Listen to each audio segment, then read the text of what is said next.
All right, welcome to Talk Tickers. Today we are diving deep into DoubleVerify, that's ticker DV, and we're going to perform a little earnings autopsy on their latest quarter. Okay, let's just jump right in, because really there's only one number that truly mattered on November 7th, and that's this one.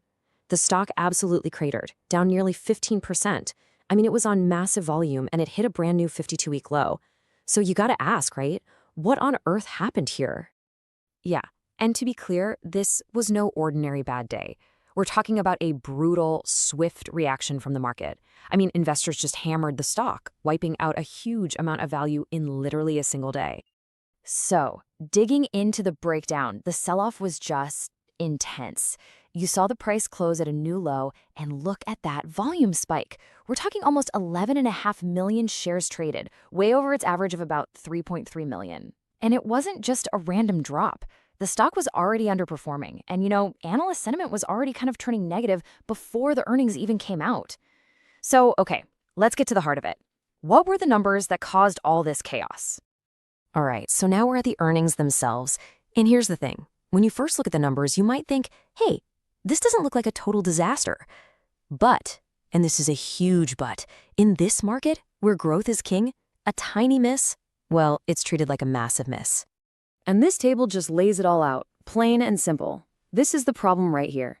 You've got a miss on adjusted EPS and a miss on revenue, both of them. The street was looking for something like 27 cents a share, and DB came in at 22. Revenue, same story. They missed by a couple million. Now, yeah, 11% year-over-year growth might sound okay on its own, but it's all about expectations, and they just didn't hit the mark. But you know what? The real culprit? The thing that really sent investors running for the exits? It was the guidance. The Q3 miss was one thing, but the outlook for Q4 was the real kicker. They came out with a cautious guide, blaming weakness in ad spending from retailers. That's a huge red flag for the market, especially heading into the holiday season. So while Wall Street is freaking out about revenue, management gets on the earnings call and starts telling a completely different story. It's almost like they were on a different planet. They weren't focused on the miss. They were talking about AI and margins. And their story is all about AI. I mean, they are betting the farm on it.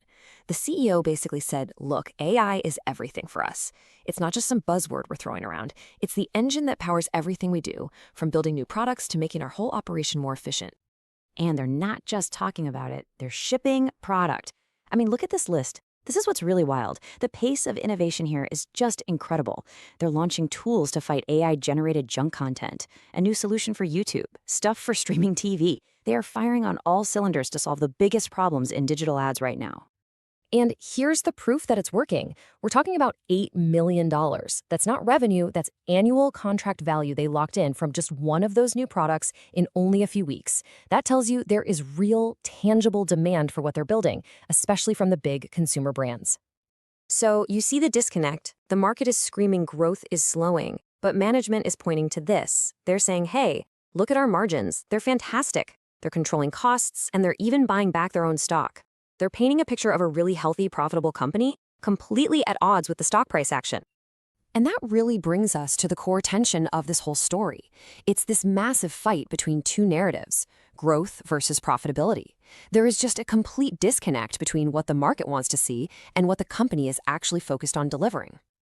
This slide right here, this is the whole thing in a nutshell. On one side, you have the market, laser focused on the top line miss, worried about the guidance, and just generally panicked about slowing growth. Then, on the other side, you've got management, pointing to their fat margins, the success of their new AI products, and, get this, zero churn in their top 100 customers. I mean, that's incredible loyalty. It's like they're telling two completely different stories about the same company. Okay, so you've got these two totally opposite stories. Where does that leave us? As an investor, how are you supposed to think about this stock after it just got completely reset? Well, let's get into our take. This is the next call.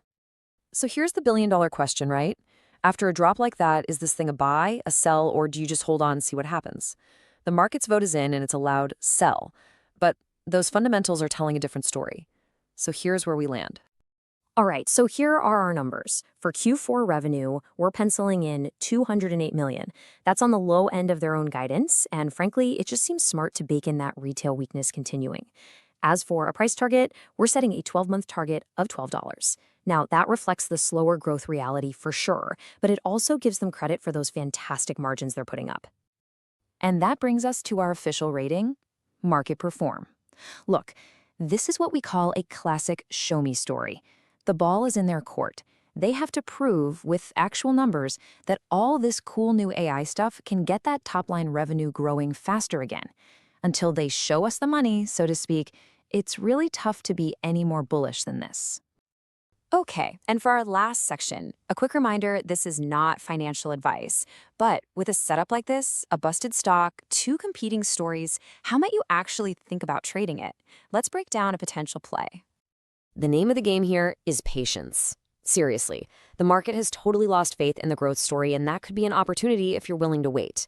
So step one, just wait. Let the stock capitulate. You've got tax loss selling that's probably going to push it down into the end of the year, so let it find a bottom. Step two, once you see it stabilize, maybe you start to build a small starter position, maybe in that high $8 range. But step three, this is the most critical part. You have to watch the catalysts. You're watching for any news, any data points on those new products, because if they start contributing real revenue over the next 2 quarters, this whole story can flip on a dime, from a boring value play back into a hot growth stock. And as always, this is not financial advice.